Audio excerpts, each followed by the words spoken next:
Guys নমস্কাৰ, মই লাভৰ হয় আপোনালোকৰ ওচৰত এটা ভিডিঅ' লৈ আহিলোঁ। আজি বৃহস্পতিবাৰ, আজি অফ আছে। মই ধূপ চাকি জ্বলাই আগতে কানি কাপোৰ ধুই লৈছোঁ, তাৰপিছত ঘৰ চৰ মুচিলোঁ, মুচি কাচি গা পা ধুই ধূপ চাকি জ্বলালোঁ। আমাৰ মন্দিৰ এখন প্ৰায় আপোনালোকে গমেই পায়, কিটচেনৰ লগতে ভাড়া ৰুমত অলপ প্ৰব্লেম হয়। সেইটো ৰুমটোতো আমাৰ ৰখাৰ জেগা নাই। ইফালে আকৌ চাউলৰ বেগ আছে। দিনৰ চাউলখিনি আজি ভৰাম, যাতে আজি অফ আছে যেতিয়া ঘৰৰ সকলোবোৰ কামবিলাক কৰি ল'ম। মই ইফালে ধূপ চাকি জ্বলাই ধুনীয়াকৈ আছে বিচনা চিচনা আগতে পাৰি চব চিজিল কৰি লৈ তাৰপিছত গা পা ধুই ওপৰত চাটৰ ওপৰতো কাপোৰখিনি মেলি থৈ আহিলোঁ। এতিয়া চাহ পানীৰ অলপ যোগাৰ কৰোঁ, চাহ পানীও খোৱা নাই, একো খোৱা নাই। আৰু কিবা আৰু ঘৰতো ফোনো কৰা নাই।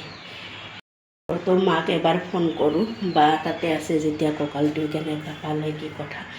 মই এতিয়া গৰম পানী অলপ বহাই দিওঁ, তাৰপিছত চাউলৰ বস্তাটো খোলোঁ। গৰম পানী খোৱাৰ কাৰণে 12টা বাজি গ'ল, 12:19 হ'ল। এতিয়াও কাম শেষ হোৱা নাই মোৰ। এতিয়া এই গ্ৰীণ টি গৰম পানী একাপ খাই চাউলখিনি ভৰাওঁ টেমাত। ইফালে গৰম পানী হৈ গ'ল, কাপত দিছোঁ গ্ৰীণ টি। এতিয়া চাহ এক কাপ গ্ৰীণ টি, এক কাপ গ্ৰীণ টি বনাই লৈছোঁ। সেই 12টা বাজি। ইফালে চাউলখিনি খুলি লৈছোঁ, এইটো টেমাত ঢালিম। এতিয়া 2 কেজি যে আনিছিলোঁ, এইটো 5 দিনমান হ'ল খোৱা। চাউলখিনি ভৰা হৈ গ'ল। ইয়াতে পূৰা 25 কেজি ধৰে। চাউল জোখা গ্লাছটো থৈ দিওঁ।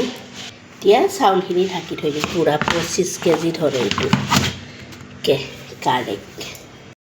অলৰেডি গম পালে আপোনালোকে মই কি কৰিছোঁ। আজি অফ থাকিলেতো কামটো কৰিবই লাগিব। আমি মাইকী মানুহ সকলোৰে কাম অফ থাকক বা নাথাকক, ঘৰৰ কামখিনিতো পূৰা কৰিব লাগিব। চাউলৰ বস্তা মানুহটোৱে থাকিলে ভৰাই, মানুহটোৱে কামৰ পৰা অহা নাই, অলপ বিজিও হৈ আছে বহুতখিনি। মানুহটোৱে গৈছে ট্ৰেইন ষ্টেচনত, গাড়ীখন লৈ যোৱাৰ কথা আছিলে গাঁৱত। 7 তাৰিখে বিয়া আছে কাৰণে তাৰ ভণ্টিৰ, কিন্তু গাড়ীখন লৈ যোৱা নহ'ব। বতৰটো ইমান বেয়া, কেতিয়া কি মুহূৰ্তত কি হয় পাত্তা নাপায়। পাহাৰীয়া ৰাস্তা হয় আৰু ইমান দূৰ ৰাস্তা, লং জাৰ্ণি কৰাটো, চলাই যোৱাটো মুখৰ কথা নহয়। তাৰ কাৰণে ট্ৰেইন ষ্টেচনত ৰিজাৰ্ভেশ্যনৰ কাৰণে গৈছে চাগে। পিছে বেছি দীঘলীয়া নকৰোঁ, মই মাৰ লগতো কথা পাতিম। মাৰ কঁকালখন কি হৈছে বাইদেউ এবাৰ সুধোঁ। এক্সৰে ৰিপৰ্টটো আনিব যাব যেতিয়া। পিছে আপোনালোকে মোৰ ভিডিঅ'টো চাই যদি ইণ্টাৰেষ্টিং হয়, লাইক কৰিব, কমেণ্ট কৰিব, শ্বেয়াৰ কৰিব। Bye bye.